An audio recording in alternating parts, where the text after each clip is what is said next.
चाहता हूं जहां मुझे युवा पीढ़ी से मिलने दिया गया है। हेलो व्यूवर्स, अस्सलाम वालेकुम, नमस्ते।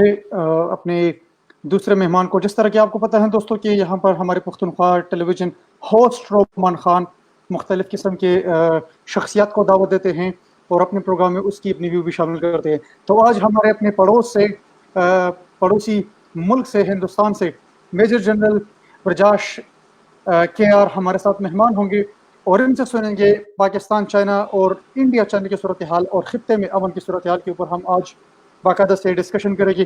तो शुरू करते हैं और सबसे पहले हम वेलकम करते हैं अपने हिंदुस्तानी नेबरहुड के जो फौजी हैं, हम उसको वेलकम करते हैं। सर, आपको अपने प्रोग्राम में वेलकम करते हैं और मशकूर हैं आपके सर।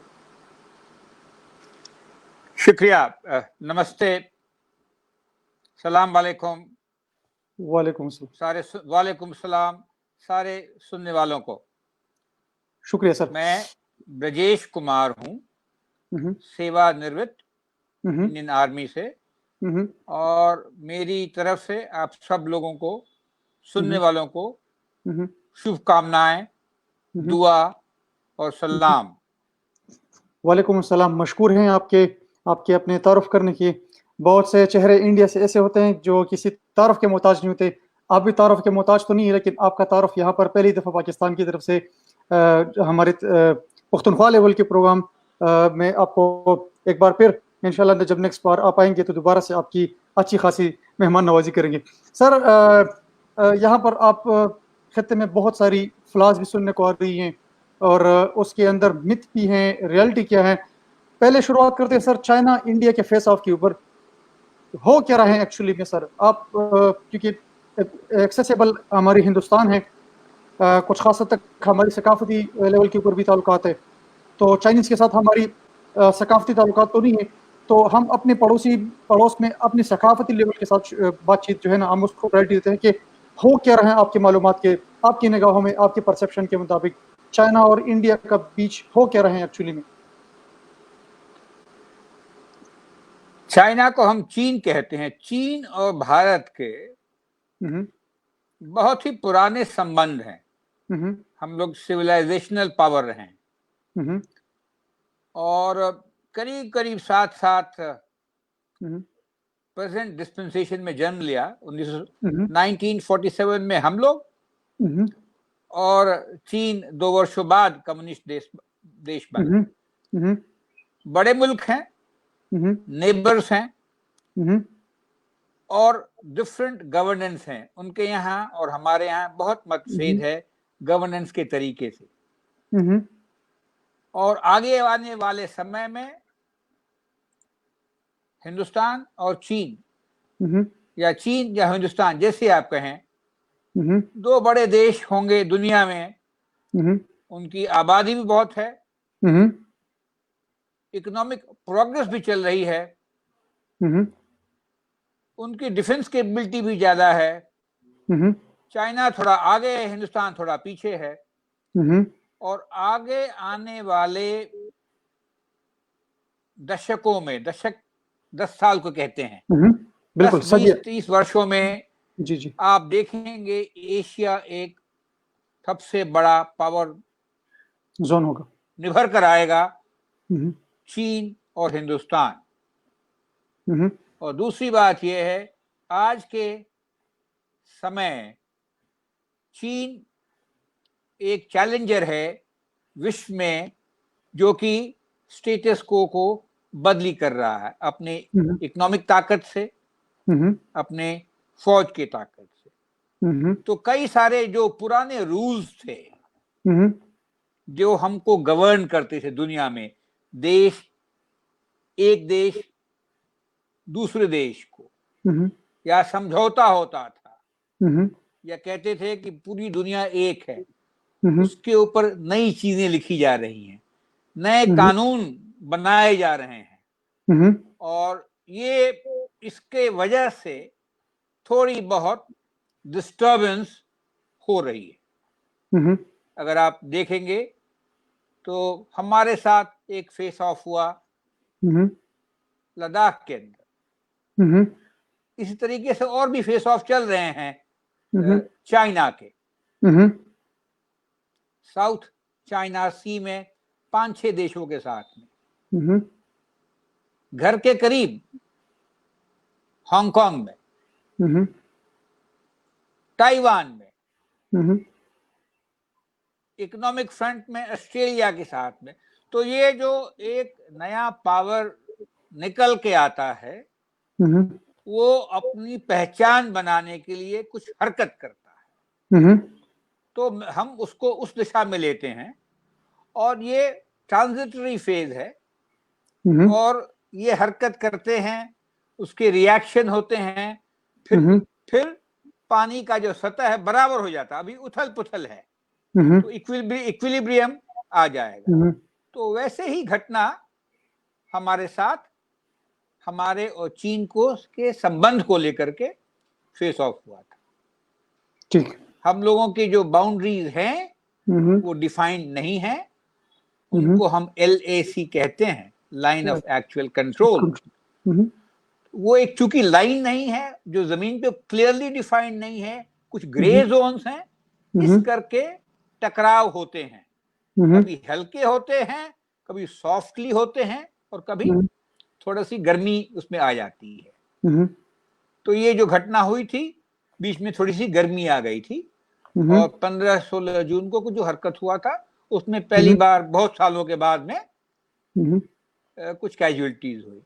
लेकिन मैं ये समझता हूं जो देश आगे को देखते हैं, प्रोग्रेस की तरफ ध्यान देते हैं, थोड़ी बहुत काफी मैच्योरिटी होती है, सही, और फिर मिलजुल कर बातों से, नेगोशिएशन से, इकोनॉमिक, डिप्लोमेसी, मिलिट्री के तहत एक फिर रिश्ते कायम करते हैं, क्योंकि देश और नेबरहुड तो चलता रहेगा निरंतर। जब तक हमारे गंगा नदी में या आपके सिंध नदी में पानी बहता है तब तक ये देश चलेगा। लोग आएंगे, चले जाएंगे, रूलर्स हैं, प्रेसिडेंट्स हैं, नेता हैं, पॉलिटिशियंस हैं, और नेबरहुड को तो हम बदली नहीं कर सकते। सही। तो नेबर के साथ मिलजुल के निभाना, कभी सख्ती, कभी नरमी, कभी प्यार, कभी थोड़ा झगड़ा, ये स्वाभाविक है। परिवार में भी होता है, मोहल्ले में भी होता है, स्टेट में भी होता है, और देश में भी होता है। तो इतना ही कहना है इस विषय के बारे में कि ये हम लोग अभी चलते रहेंगे निरंतर, एक रास्ता निकालेंगे जो लीडर्स हैं अपनी सोच करके, अपनी बातचीत करके, डिप्लोमेसी, इकोनॉमी, और पीछे फौज का काम ताकत देना है, लड़ना नहीं आज के जमाने में। जबरदस्त तजिया सर आपने पेश किया। सर आगे प्रोग्राम पे चलते हैं। जिस तरह आपने कहा कि आए हैं चले जाएंगे, हमने बहुत सुनने को मिला। पहले हमारे जो पड़ोस मुल्क के प्रधानमंत्री हैं उन्होंने बाकायदा से ये बताई भी थी कि यहाँ पर ऐसा कुछ हुआ नहीं है, बल्कि वो आए भी नहीं हैं। कुछ खास हद तक वो एरिया बता रहे हैं कि कोई 60 किलोमीटर बता रहे, कोई 90 किलोमीटर बता रहे, कोई 30 किलोमीटर बता रहे, कोई 15 किलोमीटर, कुछ खास हद तक स्पेसिफिक रेंज होगी।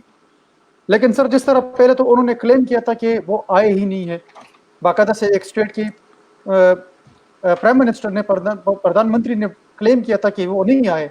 मुझे नजर नहीं आ रहा कि वो आए हैं यहाँ पे। और फिर बाद में ये अभी हम दोबारा से दूसरे फेज में जब चाइना की भी न्यूज़ देखते हैं, इंडिया की भी न्यूज़ देखते हैं, तो फिर वो ये भी क्लेम कर रहे हैं कि वो जो आए थे अभी वो 2 किलोमीटर जो है ना जहां तक आए थे वो वापस चले गए। तो इसके हवाले से आपका क्या कहना है सर? जैसे मैंने बताया, दो देशों के बीच में एक इंटरनेशनल बाउंड्री होती है। जैसे हिंदुस्तान और पाकिस्तान के बीच में गुजरात चले जाएं, राजस्थान या सिंध है, पंजाब, आपका पंजाब, हमारे पंजाब के इंटरनेशनल बाउंड्री है। इंटरनेशनल बाउंड्री का जो स्टेटस होता है दुनिया में उसको डिफाइन किया गया है, उसका अस्तित्व, उसकी स्टेबिलिटी, उसकी परमानेंसी रहती है।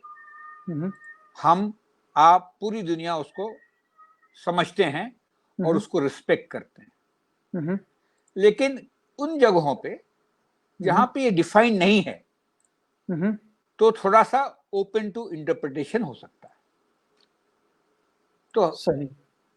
लद्दाख के बीच में हमारे और चीन की जो बाउंड्रीज हैं वो डिफाइन नहीं है, इसलिए उनको हम कहते हैं LAC, line of actual control.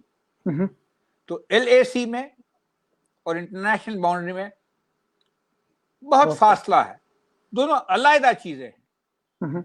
इसका मैं उदाहरण समझाता हूं। कुछ जगहों पे वहां पे प्रॉब्लम नहीं है, हम समझते हैं ये हमारा इलाका है, हम समझते हैं। उसी तरीके से चीन भी समझता है वो इसका इलाका है। कुछ ग्रे जोन है, उस एरिया के अंदर हम लोग भी आते जाते रहे हैं और चीन भी आता जाता रहा है।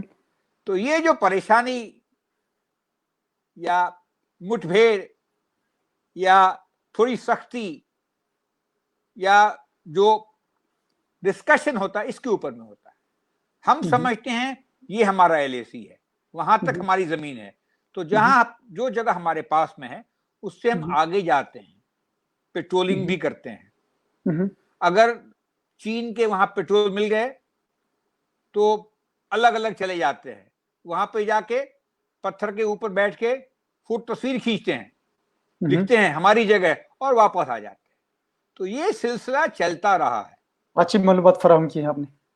तो ये कोई नई चीज नहीं है, खाली फर्क ये है इस दफा इसकी जो संख्या थी, इसकी जो स्ट्रेंथ थी थोड़ी ज्यादा थी।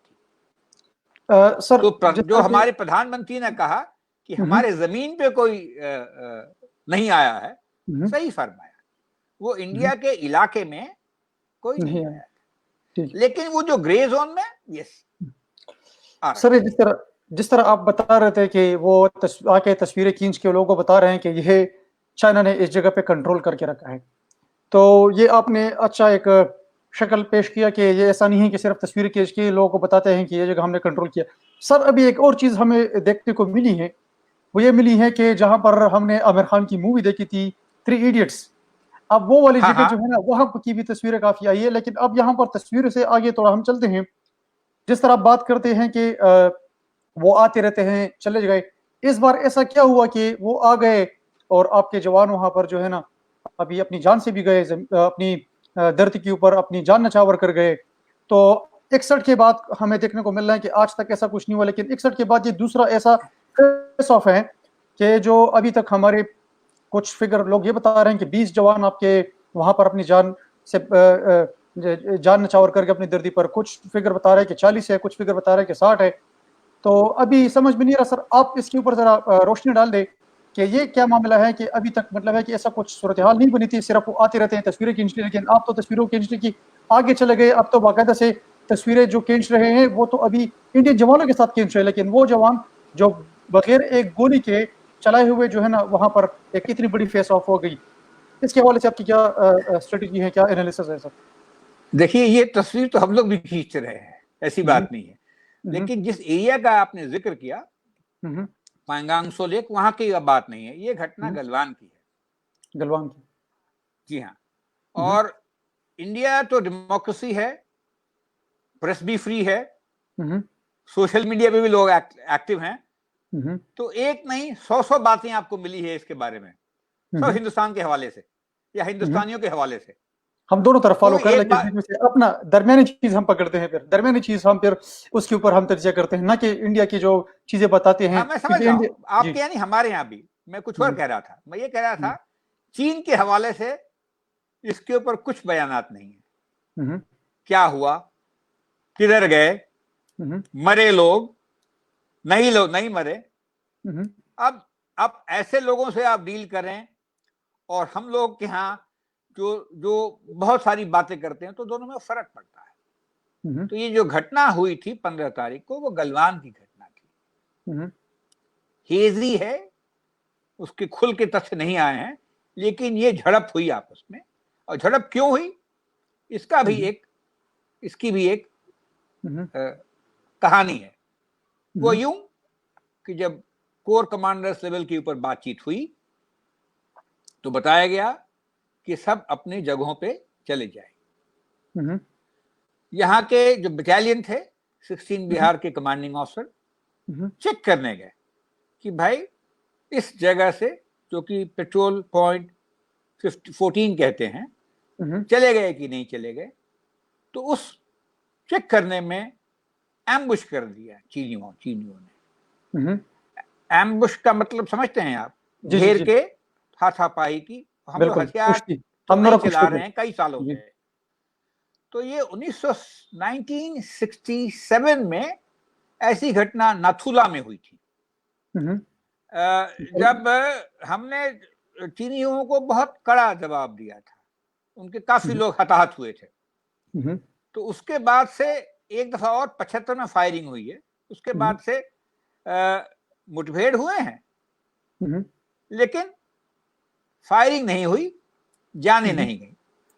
तो उस तारीख को घटना इस तरह हो गई, आपस में हाथापाई हुई, हथियार नहीं खिलाते थे, हमारे कुछ लोग मारे गए। उनकी तो तथ्य है, ओपन डेमोक्रेसी है। तो बताया गया कि हमारे करीब 20 के आसपास लोग हताहत हुए। लेकिन हमने उनको अच्छी खासी सबक सिखाई उस दिन।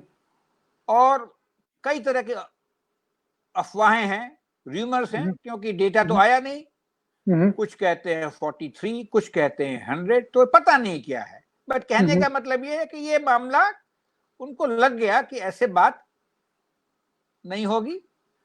और दूसरा, जो हमने शुरू में बताया था कि चीन की जो प्रॉब्लम है ग्रोइंग पावर की, या दादागिरी कहिए, वो सब जगह चल रही है, ताइवान से लेकर के हमारे यहाँ।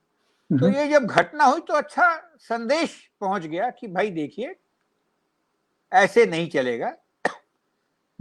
आप बुली नहीं हो सकते, आप दादागिरी नहीं कर सकते, और आपको एक फौज से वाक़िफ़ पड़ा है जो उतनी सक्षम है, जो अपना ध्यान रख सकती है और आपको सबक सिखा सकती है। सर, यहाँ पर एक चीज और ऐड करना चाहता हूँ। जिस तरह आपने कहा कि वैसे क्या फिगर आपके पास है, जिस तरह आप एक एनालिसिस कर रहे हैं, ये कितने किलोमीटर चीन जो है ना, चलो हम मान लेते हैं कि वो फॉर एग्जांपल वो इंडिया के अंदर नहीं घुसे, आपके पास कौन सी इतनी फिगर है कि वो ग्रे जोन कहले, वो कितने एरिया के ऊपर अब कंट्रोल ले चुके थे? देखिए, जहां पे झड़प हुई वहां तो उस किनारे पे ही थे, बाउंड्री में 200 गज अंदर या 150 गज अंदर। जहां पे झड़प हुई गलवान में, तो वो जो जगह है जहां पे ये झड़प हुई, वो हमारे इलाके में ठीक अंदर था। वो एक जगह था जहां से ज्यादा दिखाई देता है, यू हैव ऑब्जर्वेशन। वो टैक्टिकली थोड़ा सिग्निफिकेंट था, तो हमारे बिल्कुल अंदर ही था, बिल्कुल बॉर्डर के बिल्कुल जो एलएसी समझते हैं उसके अंदर था, ज्यादा अंदर नहीं था। 100 गज 50 गज उस तरह का था, क्योंकि क्लिफ के पीछे था, और उसी को वेरीफाई करने गए थे। ठीक है सर, अब हम देख ले कि जिस तरह बता रहे थे कि वो कुछ 200 गज का जमीन आप बता रहे थे, अब इंडिया क्लेम कर रहे हैं, जिस तरह आप बता रहे हैं कि 200 गज आए थे, इंडिया मीडिया भी बता रहा है, और कुछ ऑफिशियल साइट से भी हमें पता चला, इंडिया की कुछ प्राइम मिनिस्टर ऑफिस की साइट्स को हम फॉलो कर रहे हैं, तो वो बता रहे थे कि वो लोग वापस गए हैं जनाब 20 किलोमीटर वापस गए हैं। तो अब यहाँ पर आप इसके ऊपर क्या एनालिसिस रखना चाहते हैं कि अगर वो आए अंदर नहीं थे तो कितने वापस गए हैं 20 किलोमीटर? थोड़ा सा इसमें मैं समझाना चाहूंगा दर्शकों को। जी सर, जी सर। जब एलएसी डिफाइन नहीं है, फौज एक दूसरे के सामने हो तो खतरा है, वो लड़ सकती है। लेकिन हमारे कई सारे प्रोटोकॉल्स हैं कई सारे प्रोसीजर्स हैं हम्म जो करीब 35 साल से इस्तेमाल किए गए हैं ताकि एक दूसरे से खतरा नहीं है। तो उसमें ये आता है जो भी हमारी जगह है उससे फौज होगी 2 किलोमीटर पीछे। तो जब ये हम लोगों ने समझौता किया, जब NSA लेवल पे बातचीत हुई है 3-4 रोज पहले, तो ये बताया गया है कि चीन की फौज 1-2 किलोमीटर पीछे चली गई है और भारत की फौज भी 1-2 किलोमीटर पीछे चली गई है ताकि उनको डिसएंगेज किया जाए। लेकिन डिसएंगेज के बाद में अगला कदम आता है, जो इस हालत को देख के बाहर से जो फौज आ गई थी वो वापस चली जानी चाहिए। लेकिन अभी कहना ये ठीक नहीं है क्योंकि अभी नेगोशिएशन चल रहे हैं, ये काम खत्म नहीं हुआ है। ठीक, बहुत ही पेचीदा मामला है, सेंसिटिव है और इस विषय पे ज्यादा हम बातचीत नहीं कर सकते हैं जब तक वो चीजें एग्रीमेंट में न बदल जाए। ठीक सर, इस तरफ अगर आप देख ले तो इंडिया के अपने लोग क्लेम कर रहे हैं कि UN is run by China, United nation is run by China. और दूसरी तरफ आप देख ले कि आज सुबह पढ़ने को मिला कि प्राइम मिनिस्टर मोदी ने UNHCR को बता दिया कि आप ताइवान के ऊपर इंडिया को कंट्रोल वापस दे दें। तो एक तरफ से आप UN को बता रहे हैं कि आप जो है ना चाइना जो है ना इस तमाम UN इदारे को कंट्रोल कर रहा है, दूसरी तरफ प्राइम मिनिस्टर खुद ही जाते हैं और UNHCR को बताते हैं कि ताइवान हमें वापस चाहिए। तो ताइवान तो ऑलरेडी उसके ऊपर भी एक मसला चल रहा है, लेकिन जिस तरह की अभी India prime minister office claim कर रहा था, तो इसके ऊपर आपका क्या विजन है, क्या एनालिसिस है सर? देखिए, UN कोई एक देश तो नहीं चला सकता है। हाँ, वीटो का China United nation security council का एक परमानेंट मेंबर है और UNSC के अंदर में उसका वीटो है। चलाना तो एक संभव नहीं है किसी का एक का, तो उसका एक अपना वजन होता है। हिंदुस्तान भी इस दफा चुन करके यूनाइटेड नेशन सिक्योरिटी काउंसिल में गया है और टर्म शुरू होगा 1 तारीख से, तो वो एक अपना कार्यक्रम चलता रहेगा। जहां तक UN ह्यूमन राइट्स कमीशन का सवाल है, देखिए ये इशू तो सही है कि दबाव चीन का हांगकांग के ऊपर काफी तगड़ा रहा है, तो एक डेमोक्रेसी होने के नाते हम लोग उसको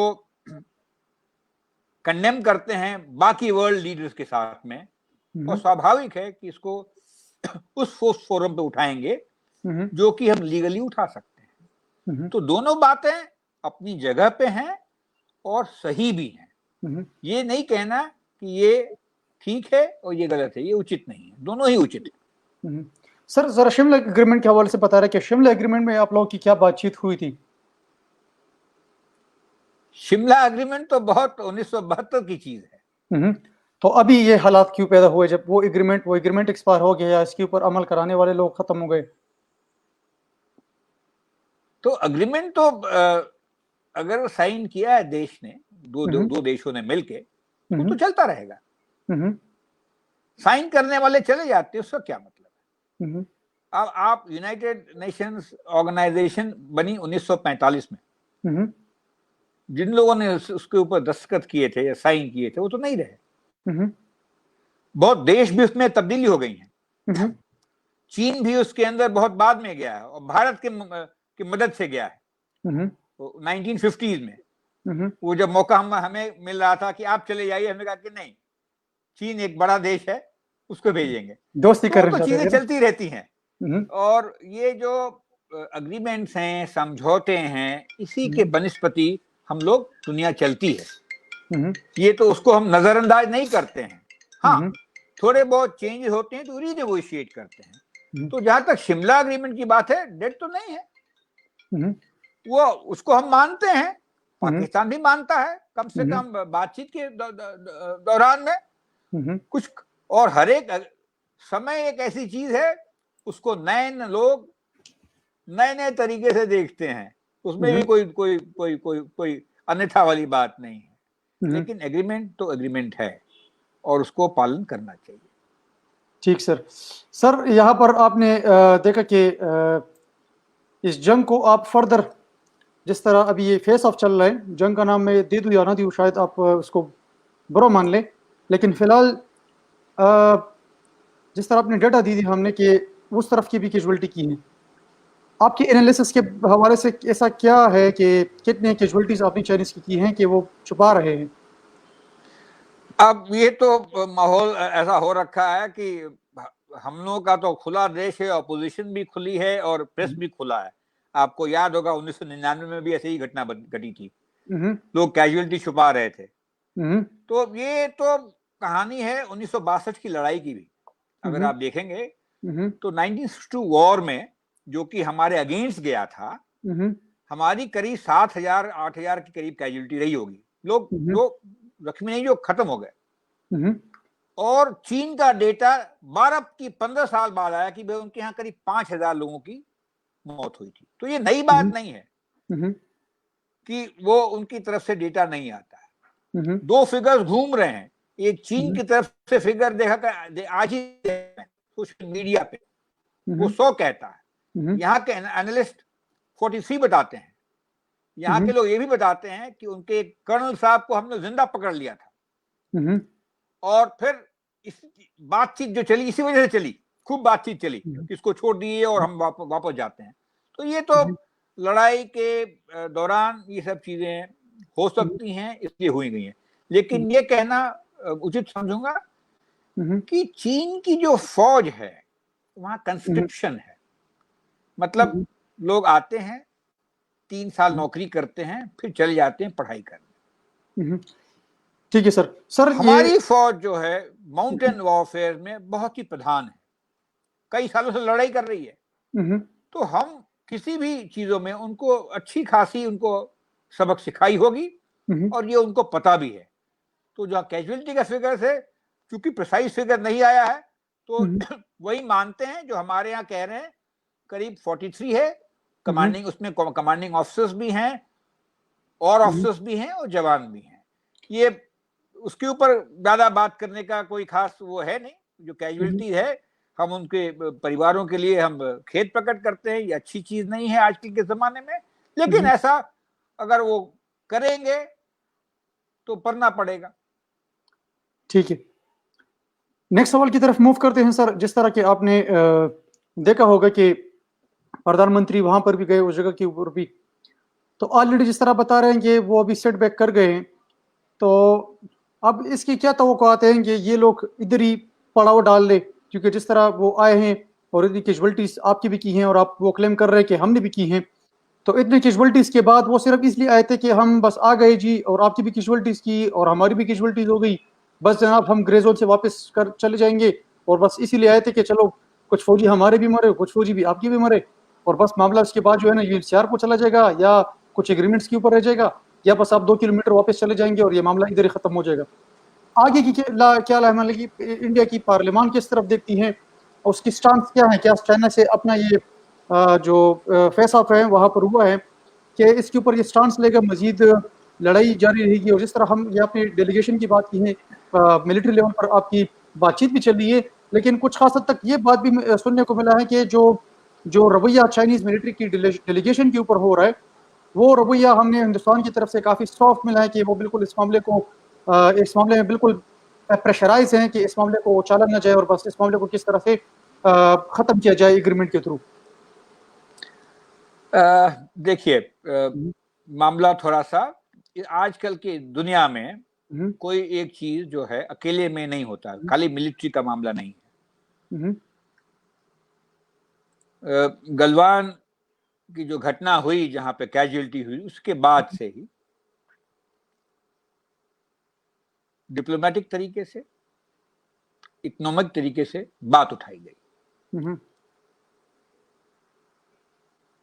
और दोनों तरीके से उसको सुलझाने की कोशिश की गई है। पहला बड़ा कदम हिंदुस्तान ने ये लिया, चाइनीज इन्वेस्टमेंट पहले ऑटोमेटिक होता था, उसको रोका गया।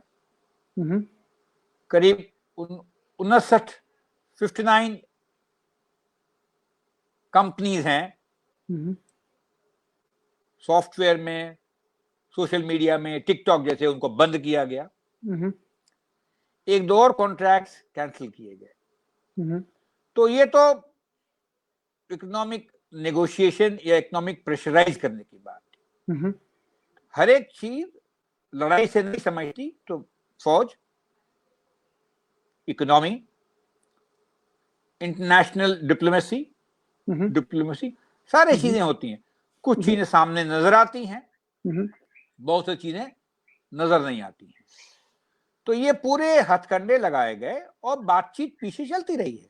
आपने ये पूछा कि ऐसा किया और चले जाएंगे, अब वो तो उनकी भूल है। चीन जो है, जैसे मैंने बताया, कुछ एनालिस्ट कहते हैं जो, और उनके साथ में मानता हूं, एक बिग बुली है वो, और वो अनट्रस्टवर्दी, उसको ट्रस्ट नहीं कर सकते।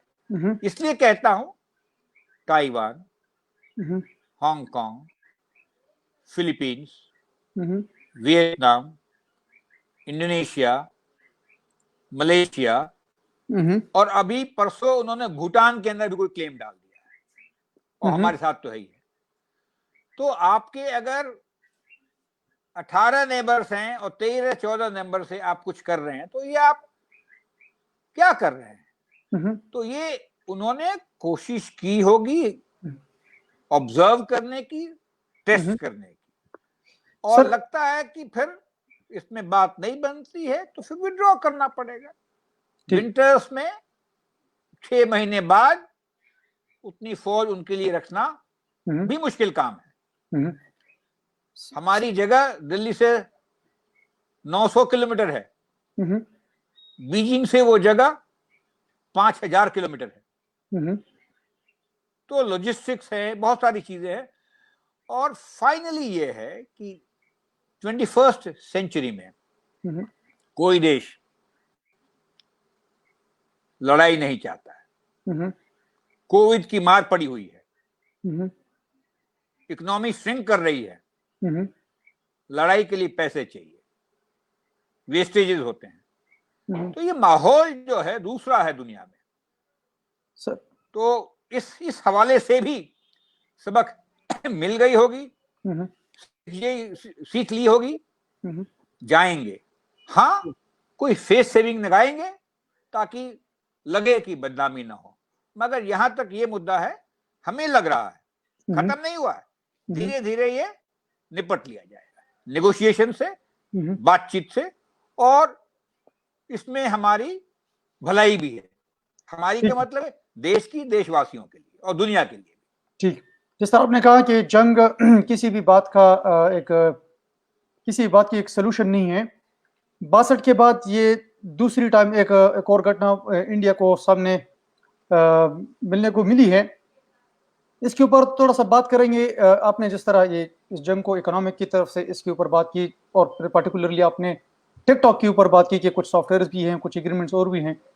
तो क्या मामला सिर्फ इकोनॉमिक प्रेशर टिकटॉक से? एक टिकटॉक ऐप जो अभी रिसेंटली बना है, 2 साल नहीं हुए होंगे उसके, कितने पैसे उससे मिलते होंगे, या कितना प्रेशर उनको मिलता होगा टिकटॉक बैन करने से? क्या ये इकोनॉमिक लड़ाई उसके साथ जारी है कि वो 20 जवान मारे और हम बदले में सिर्फ 20 टिकटॉक बैन कर दें, या सिर्फ और सिर्फ आपका गुस्सा यहाँ पे निकल जाता है कि हमने सिर्फ टिकटॉक को ही बैन करना है? और इसके बरकत अगर आप देख ले सर, ऐसी कुछ सूरत हाल हमारे साथ भी हुई थी। वहां पर एक इंडिया में एक मसला आया, और मसले को आप लोगों ने इतना उछाल दिया क्योंकि एक मसला था भी नहीं, और उसको आपने उतना उछाला कि बीच में से आप जहाज को उड़ाना पड़ा, और जहाज के बाद फिर पाकिस्तान के साथ बालाकोट में जो है ना बमबारी करनी पड़ी। और बदले में क्या मिला? बदले में यही मिला कि फिर रिटेलिएशन में यही हुआ कि आप लोगों ने 2 जहाज खोए, और एक पायलट जो है ना हमारे यहाँ हुआ, बाद में उन्होंने प्राइम मिनिस्टर ने रिलीज भी किया। तो क्या ये 2 मुख्तलिफ डायमेंशन की लड़ाई है? क्या आप हमें कमजोर समझ रहे हैं और उनको ताकतवर समझ रहे हैं? यहाँ पर आप उसको फेवर दे रहे हैं क्या चलो आपने कुछ किया लेकिन हम बदले में सिर्फ टिकटॉक बैन कर देंगे? तो अगर पाकिस्तान के ऊपर भी आप लोग का यही इल्जाम था, तो क्यों फिर आपने सिर्फ टिकटॉक, हम हमारे साथ भी कुछ बैन कर लेते कि चलो यार लड़ाई नहीं सही? और प्राइम मिनिस्टर तो ऑलरेडी डिक्लेयर कर चुके हैं कि आप 1 कदम आओ और तो मैं 5 कदम आपकी तरफ आऊंगा अमन की बात करने के लिए।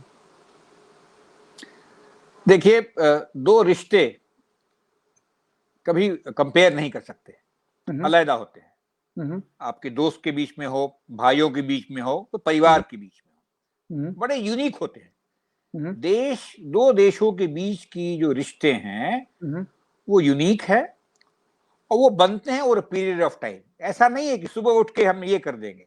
जो हमारे रिश्ते हैं बहुत पुराने हैं, हमारे संबंध पुराने हैं और उनके दरमियान बहुत सारी वाकयाएं हैं, बहुत सारी घटनाएं हैं, अच्छी भी है और कुछ अच्छी नहीं भी है, तो उनको वहीं छोड़ना उचित है। जहां तक आपने एक जिक्र टिकटॉक का किया, टिकटॉक तो एक नाम है।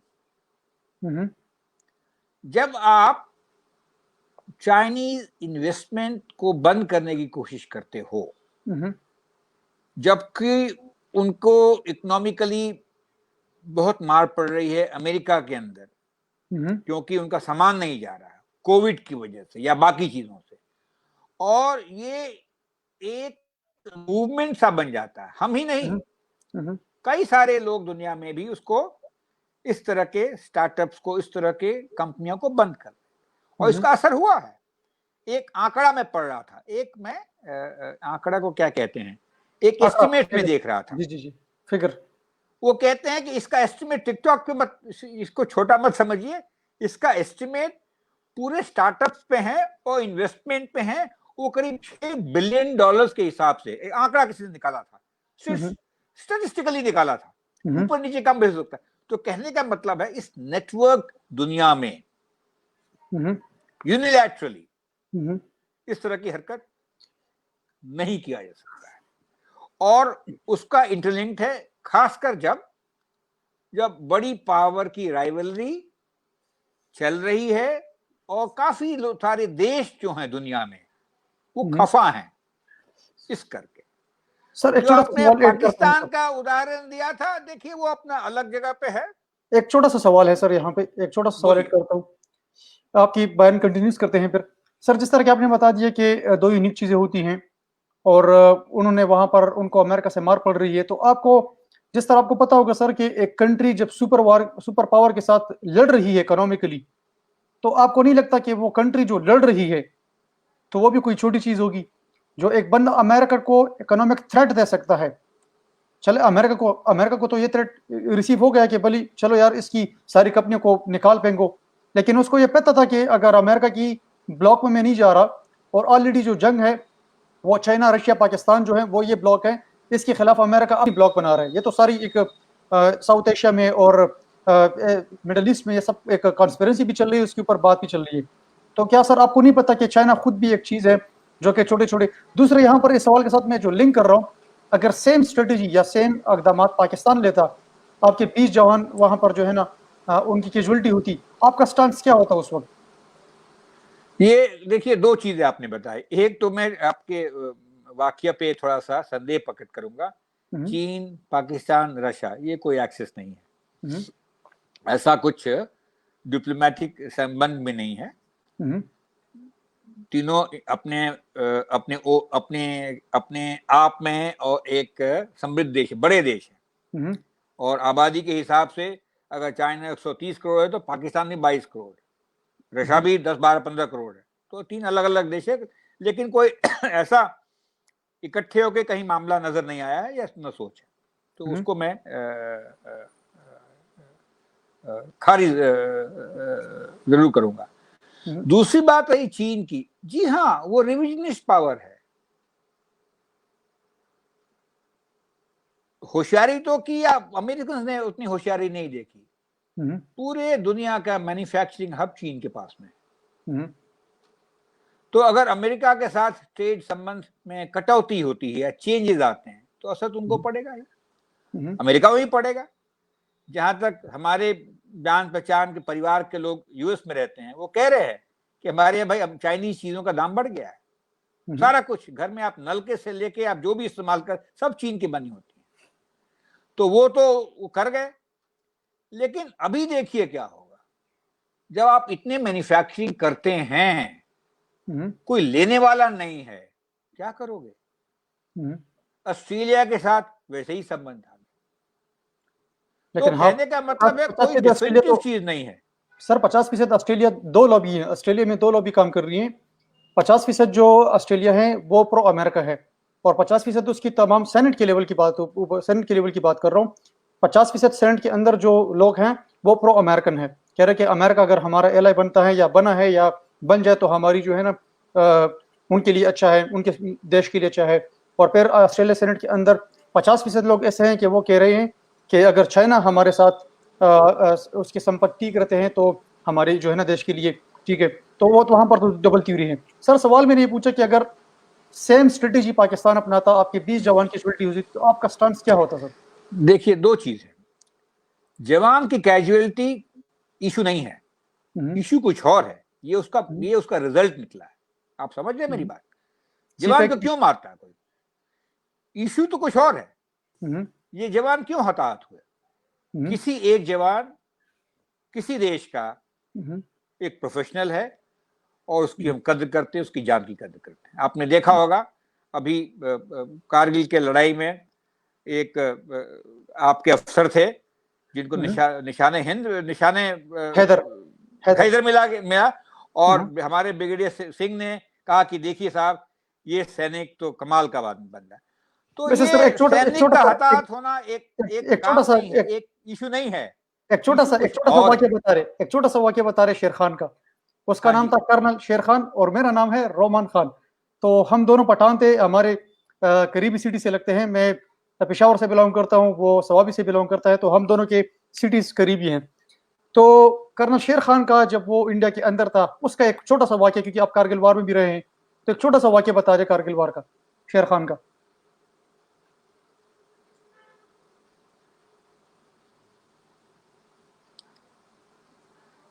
मुझसे पूछ रहे हैं कि आप? जी आपसे पूछ रहा हूं मैं। भाई उन्होंने कमाल किया। वैसी वीरता, वैसा साहस कम देखने को मिलता है। जो सैनिक, जो सोल्जर बखूबी से लड़ता है और लड़ते लड़ते अपनी जान की फिक्र नहीं करता है और शहीद हो जाता है या हताहत हो जाता है या इंजर्ड हो जाता है, और उसको सम्मान देना, उसकी इज्जत करना, तो एक सैनिक का फर्ज है। क्या नजर रखते हैं इंडिया इसके ऊपर, क्या नजर रखते हैं शेर खान के ऊपर कि वो इतना अंदर आया था इंडिया के अंदर और फिर घुस के जो है ना कार्रवाई की थी? एक अकेला सिपाही था, लालक जान भी था, साथ में कर्नल शेर खान भी था। तो इंडिया इसके ऊपर क्या व्यू रखता है? उस दिन में उसकी जो डेट थी, बाकायदा से इंडियन न्यूज़पेपर के ऊपर भी उसकी स्टोरीज आती रहती थी। आपने भी उसके ऊपर जो है ना कुछ लिखा था।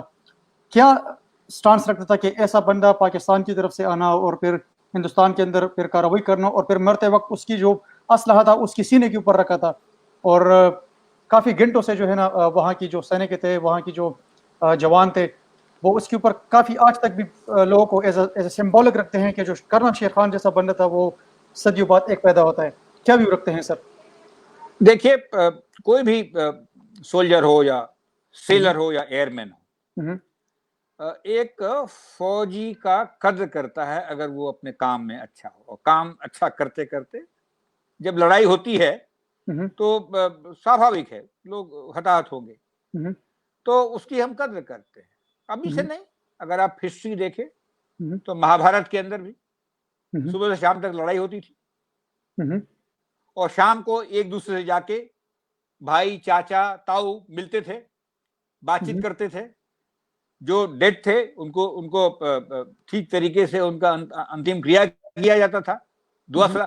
तो ये तो संस्था हमारी रही है, और वैसे भी विश्व भर में, पूरी दुनिया में भी ये अच्छी है। तो ये शेर खान की जो आपने बात बताई, तो एक सामाजिक तौर पे उचित है, अच्छी है, और वो हम करते हैं। और हमें अंदेशा है कि दूसरी तरफ से भी इस तरह की चीजें होंगी। अभी भी आपने देखा गलवान में लड़ाई हुई, लोग मारे गए। अगले दिन हम लोगों ने मदद की चाइनीज की कि वो हेलीपैड पे आए, हेलीकॉप्टर लाए और अपने लोगों को ले जाए। तो ये बड़ा फेस ऑफ था कि अपने लोगों को देखिए, हाँ राइट। तो जो शहर में स्ट्रीट पे लोग बैठे हैं वो समझते हैं कि पता नहीं कौन से फौज के लोग कौन से किस मिट्टी के बने हैं, वो उतने ही अंदर से नरम दिल हैं, उतनी ही भावना है, उतनी ही क्या कहते हैं प्रेम है। काम अपनी जगह पे जो सख्त का है, लेकिन जहां भावनाओं की बात है वो अलग है। सर आखिरी प्रोग्राम के आखिरी 4 मिनट रहते हैं, हम आपसे सवाल करेंगे और इसके ऊपर आप अपना तजज़िया पेश करें। जिस तरह आपने बता दिया कि देश अपने करीबी देशों को साथ लेकर चलता है, जैसे आपने चाइना की बात की कि हमारे अच्छे ताल्लुकात रहे हैं वहाँ पे और होने भी चाहिए, क्योंकि सेंट्रल एशिया में अगर पाकिस्तान भारत कशीदगी कम हो जाए या इसको कोई डिप्लोमेटिकली कश्मीर की इशू को हल किया जाए, किस हद तक भारत का इसके ऊपर आवाज़ है, किस हद तक पाकिस्तान का इसके ऊपर आवाज़ है, दोनों अगर पॉलिटिकली बैठ जाए और पॉलिटिकल इसका सोल्यूशन निकले। आप अफगानिस्तान में इन्वेस्टमेंट कर गए हैं सर, अफगानिस्तान की इन्वेस्टमेंट आगे मैं आपको कुछ अपना तजज़िया पेश करूँ कि मैं खुद पठान हूँ, तो अफगानिस्तान की एनालिसिस में ही करता रहता हूँ वहाँ पे मुख्तलिफ प्रोग्राम्स के ऊपर, वहाँ के सेनेटर्स के साथ, अपने पश्तून बेल्ट के सेनेटर्स के साथ और वहाँ के लोकल एडमिनिस्ट्रेशन के साथ भी। तो वहाँ के एनालिसिस में मुझे बहुत बड़ी अच्छी ग्रिप है वहाँ के। सर एक राय ये है कि वहाँ पर जिसके हाथ में पावर है वो है अफगान तालिबान, जिसके साथ सुलह किया, एग्रीमेंट किया अमेरिका ने कतर में जाके, और फिर आगे आने वाली है उन लोगों की हुकूमत से मुराद ये है कि उनके गवर्नमेंट खुद ही ऑफिशियल लोग कहते हैं, इवन के प्रेसिडेंट भी डिक्लेयर कर चुका है मेनी टाइम कि जैसे ही 25% वहाँ की नेटो ट्रूप्स विड्रॉ करेगी, वो वहाँ से निकलेगी, तो 50% अफगान ऑफिशियली वहाँ से भागेंगे, क्योंकि उनको पता है रशिया के वार के बाद भी ऐसे ही कुछ हुआ था और उनको आज भी डर है कि अगर ऐसा कुछ हुआ तो हम यहाँ से अगर 25% वो यहाँ से विड्रॉ कर जाएंगे तो 50% वहाँ के ऑफिशियल जाएंगे, क्योंकि उनको पता है कि ऑलरेडी पार उनके हाथ में है। तो अगर आप देख ले तो जैसे इन लोगों के हाथ में ऑलरेडी पावर है कि अमेरिका नहीं कि पूरी दुनिया इसके ऊपर क्लेम कर चुकी है स्टेप, इवन कि इंडिया भी जो कतर का मुआहदा था इसके ऊपर साइन कर चुका है कि हाँ इन लोगों ने पीस ट्रीटी साइन की है कतर के अंदर। अभी वहाँ पर हुकूमत अगर वहाँ की बनती है, उनकी पॉलिटिकल माइंडसेट बनती है कि अगर जिस तरह वो अपने गवर्नमेंट के साथ या उनके वहाँ के लोकल लोगों के साथ वो लोग ऑलरेडी मुज़ाकरात कर रहे हैं कि हम अपना पार्लियामेंट बनाएंगे, मतलब है कि हमारे मेंबर पार्लियामेंट में होंगे और चलेगी हुकूमत किसकी, जो कुछ तालिबान खुद ही वहाँ पर प्रपोज करेंगे।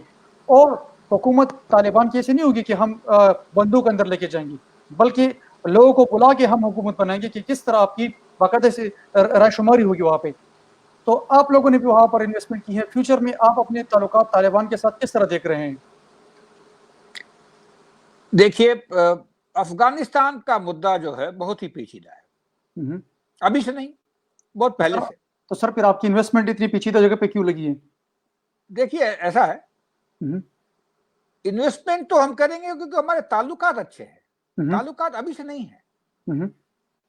अगर आप फिल्म देखते हैं, पिक्चर के शौकीन हैं, तो हिंदुस्तानी फिल्म में वो काबुली वाला करके पिक्चर बहुत पुरानी बनी थी, हमारे यहाँ तो बहुत बहुत लोग रहे हैं, हमारे फिल्म जगत के भी लोग जी। यहाँ तक कि अगर हम महाभारत के समय की बात करें तो वो जगह शकुनी वहां के राजा थे, तो संबंध तो सभ्यता तो बहुत पुरानी है, तो वो चलती रहेगी। और देश की हिस्ट्री 10-5 साल में नहीं नापी जाती है, 200-300 सालों में नापी जाती है। एक छोटा सा वो चीज ऐड करता हूँ, 8 दफा वहां के अहमद शाह अब्दाली आपके ऊपर बाकायदा से हमला कर चुके हैं, तो इस ताल्लुकात को किस निगाह से देखते हैं कि उनके बादशाह 8 दफा आपके ऊपर हमले कर चुके हैं, हिंदुस्तान के ऊपर, दिल्ली के ऊपर? देखिए वो हिस्ट्री को अब नहीं बदली कर सकते, तो हो गया जी। हमने आपको मालूम है, नहीं जैसा आपने बता दी कि हमारे ताल्लुकात आपके पिताजी भी है, वो आप हम सब अपने बच्चों की तरफ देखते हैं, फ्यूचर को देखते हैं, आगे आने वाले समय के लिए देखते हैं। अगर आप क्लाइमेट चेंज की बात करते हैं, किसके लिए करते हैं? अपने लिए करते हैं? नहीं, फ्यूचर जनरेशन के लिए। तो ये हो गया तो हो गया, अभी समय है हिंदुस्तान, पाकिस्तान, ये पूरे रीजन को आगे देखना क्या होना है। आपका जो समय है उससे अच्छा देना है अपने बच्चों को, अपने वंशजों को, या उससे बुरा देना है, यही सोच है। छोटी मोटी बड़ी लड़ाई झगड़े हो सकते हैं, मतभेद हो सकता है, हम्म, और ज्यादा मैं नहीं कहूंगा हिंदुस्तान और अफगानिस्तान के बाद, लेकिन मैं हिंदुस्तान और पाकिस्तान के बाद में इतना जरूर जानता हूं हम्म, कि कोई मुद्दा ही नहीं है। हम्म, मुद्दा है हम्म। तो फौज को गवर्नेंस में रहने का। आपकी लड़ाई खत्म हो जाए हिंदुस्तान से, मान लीजिए, किसको नुकसान होगा? अच्छा नुकसान सर, किसको होगा? छोटा सा नुकसान फौज को होगा। एक और चीज मैं बता देता हूँ सर। जिस तरह आप बाकायदा से वहाँ के लोग कहते हैं कि इमरान खान को फौज लेकर आए हैं, ये आपका भी राय है सर? देखिए, हमारा राय दो तीन चीजों पे है। हम्म, पाकिस्तान में का जो पावर है, पॉलिटिकल पावर है, वो हम्म, आर्मी के पास में है, बिना अकाउंटेबिलिटी के। आर्मी हम्म, इलेक्शन नहीं लड़ेगी, हम्म, लेकिन आर्मी के पास पावर है, ठीक है। फाइनेंस की, न्यूक्लियर की, हम्म, फॉरेन अफेयर्स की, हम्म, और इंडिया के संबंध में। हम्म, क्या कारण है? पूरी दुनिया में कोविड की वजह से लोगों की फाइनेंसेस घट गए हैं, हम्म, बजट कम हो गया है। हम्म। पाकिस्तान के फौज की तनख्वाह बढ़ाई गई है। एक ही मुल्क है पूरे दुनिया मैं में। मैं एक चीज ऐड कर देता हूँ सर, मालूमात के लिए, मालूमात मैं के लिए। ये बताना चाहता था इस कह के हम्म, कि कोई भी आए, हम्म, पावर उनके पास में है, और अच्छा। ये पावर जो है अकाउंटेबिलिटी के खिलाफ है। कोई हम्म, इलेक्शन में हिस्सा नहीं लेना होता।